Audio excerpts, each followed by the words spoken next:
আজকের এই রোজার মাহফিলের জন্য আমাদের জামায়াতকে কবুল মঞ্জুর করুন।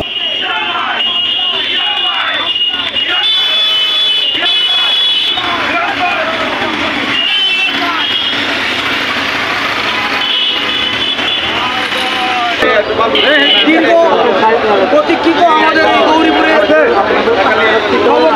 গঠিত কমিটি কেন্দ্রীয় বিএনপি এবং জেলা বিএনপির নেতৃত্বে গঠিত হয়েছে। তারা দীর্ঘদিনের আমাদের যে নেতাকর্মীদের চাওয়া পাওয়া কাঙ্ক্ষিত চাওয়া ছিল একটি আহ্বায়ক কমিটির মাধ্যমে একটি সুন্দর সম্মেলনের মাধ্যমে বিএনপি আবারও পুনরুজ্জীবিত হবে, সেই আশা ইতিমধ্যে পূরণ হয়েছে।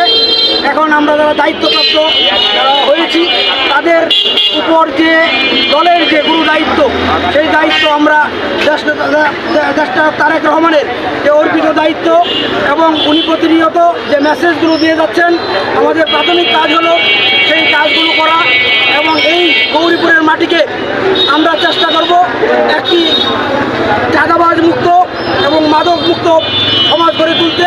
গৌরীপুরের বিএনপিতে যাতে কোনো চাঁদাবাজ না থাকে, কোনো ধরনের হামলা বা কোনো ধরনের ব্যবসায়ীদেরকে হয়রানি না করা হয়, সেই বিষয়টি আমাদের প্রাথমিকভাবে নজরে থাকবে এবং আমরা চেষ্টা করব এই বিষয়গুলো প্রতিহত করতে।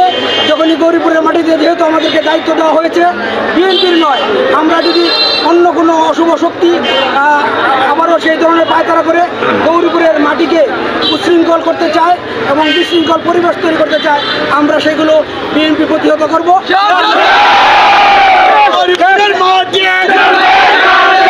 দেশটা তারেক রহমানের যে দেশ গড়ার প্রত্যয় এবং আমরা জানি যে এই অন্তর্বর্তীকালীন সরকার একটি বিলম্বিত সরকার হিসেবে তারা প্রতিষ্ঠিত করার এক ধরনের পায়তারা লক্ষ্য করা যায়।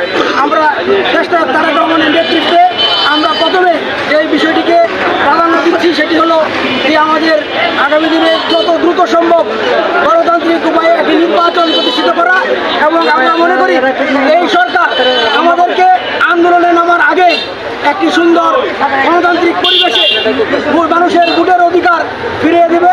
আমরা সেই প্রত্যাশা রাখছি, আমাদের যাতে আন্দোলনে না যেতে হয়। আমরা প্রত্যাশা করব অতি দ্রুত একটি সুন্দর নির্বাচন হবে। নির্বাচনের মাধ্যমে আগামী দিনে আমরা জনমানুষের দল বিএনপি যাতে আরও জনমানুষের রাজনীতিতে প্রবেশ করতে পারে এবং সাধারণ মানুষের যে চাওয়াগুলো আছে, যে অসুবিধাগুলো আছে, সেইগুলো দূর করতে পারে।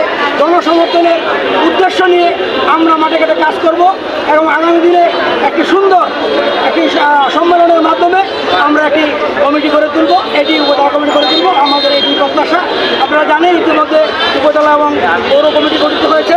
দুটি কমিটি আমরা আমাদের প্রত্যাশা যে গৌরীপুরের মানুষের দীর্ঘদিনের যে প্রত্যাশা, কমিটি না পাওয়া এবং বিলম্বে কমিটি হওয়া, আমরা প্রায় আপনারা সকলেই জানেন যে কাঙ্ক্ষিত যে কমিটিটা সেটা 2009 সালে হয়েছিল, সেটিও আহ্বায়কের বহিষ্কারের মাধ্যমে দল থেকে উনি বহিষ্কার হয়েছিলেন। তারপরে সেই কমিটি ভেঙে পড়ে আজ থেকে প্রায় 16 বছর আগে মূলত কমিটিটি হয়েছিল। তার পরবর্তীতে আপনারা সকলেই জানেন যে বিষয়গুলো আমাদের আছে, আমাদের দলীয় বিভক্তির কারণে আসলে সেই কমিটিগুলো পূর্ণাঙ্গ স্বীকৃতি হিসাবে আমরা কাজ করতে পারি নাই। সেই আমাদের মধ্যে দ্বিধাদ্বন্দ্ব ছিল, অংশ বিশেষ ছিল বা বিভিন্ন অংশে আমরা বিভক্ত ছিলাম। আমরা মনে করি যে আজকে যে সুন্দর কমিটি হয়েছে, সেই কমিটির মাধ্যমে আমাদের যত প্রতিযোগিতামূলক এবং যতগুলো গ্রুপ বা যাই বলেন সেগুলো আমরা দূর করে সকলকে নিয়ে, সকল বিএনপিকে নিয়ে দুর্দিনে যারা কাজ করেছেন, দুর্দিনে যারা এই মাটি মানুষের সঙ্গে